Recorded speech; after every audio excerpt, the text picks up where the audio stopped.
when we delivered our first project, we told the customers, that whatever goes wrong, we'll handle it for 2 years. That was so efficiently done by us that the customers started talking about it in the market. We feel once a resident is staying, he should become part of ATS family.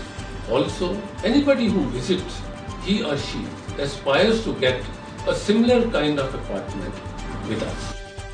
Once you start living in ATS, the catch is their maintenance. The way they maintain the houses is amazing.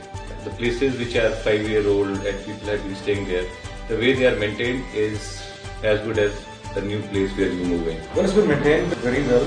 It's over 3 years now, and the whole Golf Meadows township is pretty fresh and looks like we just moved in. They don't just say it, it's just not in words when you're buying or we'll maintain it, but you can see it. It's the passion of Mr. Anand makes all the difference here. When we have made a product, suppose we delivered it to the customer and in the next 3 years there's some blockage in a pipe or there's some fault in an electric cable, there's no one better than us to know how to fix it instantly. So I thought, why not build this as another vertical? Why don't we do our maintenance and then we can actually work as a contractor for the complex? Anywhere in India if you go, the key is you can build a good property, but maintaining it is really, really important and the most difficult thing. Hats off to them.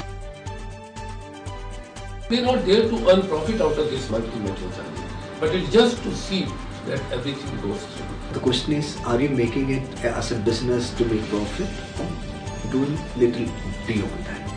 In fact, we don't sell flats. We tell them we sell only homes.